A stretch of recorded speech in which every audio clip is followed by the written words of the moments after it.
Hey guys, this is Brian once again from The Boring Husband. So the topic for today is three stocks, that I will buy right now. Right now, actually three stocks that I bought in the past 3 days lah. But basically in this really bull market, not that we should be buying any less or selling any more, no, we should be selling more. But at the end of the day, we are always looking for buying opportunities. Although I would say that right now, in this like market where we're hitting our 52-week high, it's really hard to find buying opportunities. But when I came across this article, from Visual Capitalist, they did a very nice infographic. They looked at the five largest hedge funds in the world, and from there kind of broke down their portfolio. So I looked at the five funds in totality, and of all the stocks that they have, these are three that I would buy.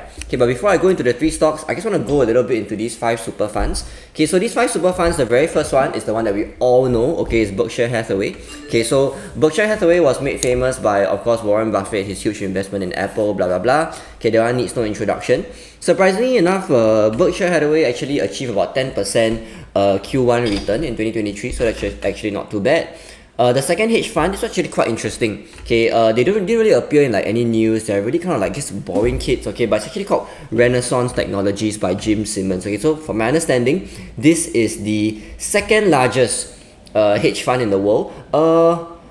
Based on this article here, about maybe a quarter the size of Berkshire Hathaway. Now the interesting thing about Renaissance Technologies, is that when they invest, they're not really like those kind of like, well, let's invest in like like value stocks or dividend stocks. They invest more on like mathematical algorithms. So actually I don't know like last time when the thing was first founded, the person was like some code breaker for the Cold War. So the whole company is like really just like statisticians and mathematicians. Very boring thing. Nothing too sexy about this hedge fund, but what I can say is that they're very consistent, so maybe that's why people like them. Another hedge fund, this one you probably heard before, is actually Bridgewater Associates by Ray Dalio. So one of the interesting things I found about this company, right, about Ray Dalio and his company, is that the company culture, is what's interesting about this hedge fund. So from what I see here, they like a culture of openness and truthfulness, so they actually record all their meetings. So like you can't say shit and get away with it. They record everything. And in this company, they have this idea of a meritocracy, but not really for like people, but more for ideas. So they adopt this culture where like, no matter what rank you are, if you have an idea, you can share it. So that's something interesting about Bridgewater. Another one that's very interesting, the fourth one that we see over here is actually this family office that manages the wealth of Stanley Druckenmiller. So Stanley Druckenmiller is actually one of those people that worked with George Soros, so one of those really big shots out there. And the last one is actually Scion Asset Management. This one needs no introduction. This one is what's that guy? Michael Burry. So of these five hedge funds, of course they all hold like tons and tons of stocks. This link will show you everything. But the three stocks that I want to focus on, that I have bought in the past 3 days, it's actually two from Berkshire Hathaway and one from Scion Asset Management. So the two from Berkshire Hathaway is Coke and Bank of America. I'll go a little bit more into this in a little bit. And the one from Scion Asset Management is none other than Alibaba.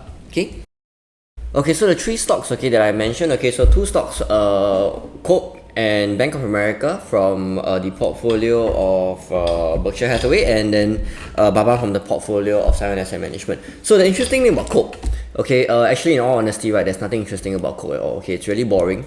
There's no AI, there's no iPhone, it's just a beverage in a bottle and a couple of other snacks that's in their production line.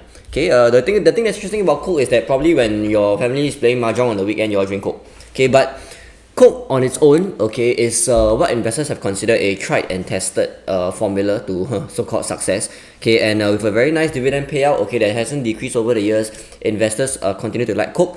I myself, I think that there may be some form of sector rotation in the months ahead. So basically right now tech is very hot, right? But all these value stocks lah, PG lah, Coke lah, Dollar Tree, they're all very lame, nobody likes them. But in time to come, sectors always rotate, and I think we should be seeing some rotation back into Coke. So I myself continue to DCA into Coke every month. So usually just like 1 or 2 shares, just a little bit, and then from there it's very nice to see that push note come out when they give you the dividend. the other stock, Bank of America. Okay, so Bank of America, just so you all know, the stock code for Bank of America is actually BOC, not BOA. Okay, I don't know why. Okay, so BOC if you're looking for this stock. Okay, 2.6% dividend. Okay, that's pretty fair. Okay, but my rationale for buying Bank of America, apart from the fact that it's a buffer stock. Okay, it's also the technicals. Okay, so Bank of America sits at about 50% off its highs. Okay, so it's about like, let me just kind of pull this up again. Okay, so it's BAC. Oh goodness. Okay, so it's Bank of America. You would think that it's BOA. Okay, but the stock code is BAC. So if you're looking for it, BAC.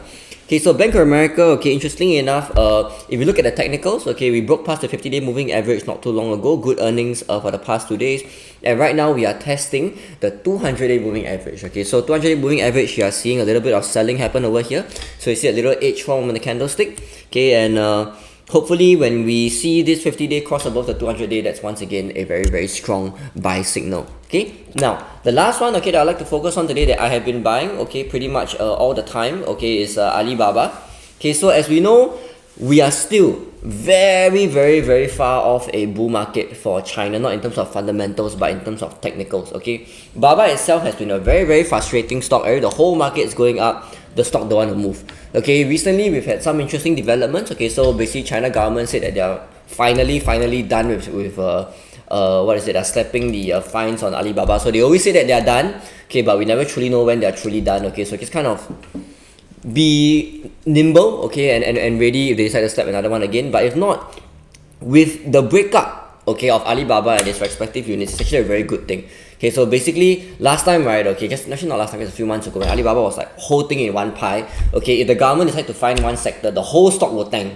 Correct, but now because they kind of like divided everything into little pieces of the pie, if the government takes like, a little bit of one pie, the rest of the pie is not affected. So that's a very good thing. Okay, now in recent time, okay, Alibaba, okay, so of course for me a little bit biased because I'm very, very heavily vested into Baba. Okay, but overall, when we look at the, I would say, sentiment, okay, of Chinese ADRs, okay, in the US market, by and large, okay, from what I see, it's still pretty muted. Okay, if you look at Alibaba, it's still unable to break 100. Okay, we can see that we bounced off 75, so this range of 75 to 100 is where people are kind of buying in, but still we don't have that very strong move to the upside, okay, to break past 100. We want to see this for the stock to continue moving forward. Okay, but if not, okay, interestingly enough, just to kind of go on and share a little bit of my sentiment about the market lately. So I wrote an article about Tesla that I'll be publishing today or tomorrow. Okay, so basically in this article about Tesla, I say that they are still pretty much a market leader. Okay, but we should be very cautious about their shrinking margins. Okay, so it's very simple. You don't need to be an expert to understand this, but you know that Tesla, the vehicle, they're giving discount. If you give discount, right, and your cost price go up, your margins are less. Okay, and I warned about this in the article, and true enough, we can see that as of the market close on Wednesday, Tesla has dropped by 5%. Okay, because indeed, okay, the margins are falling for Tesla. Okay, so these are things that investors, we should always watch out for. Okay, when company give discount, yes, wow, suddenly sales become very good. Okay, but that's just top line. But bottom line, with inflation, manpower, cost, everything going up, margins shrink. Okay, but if not, with that, hope I shared a little bit about the markets for today. You guys have a great weekend ahead. Thank you.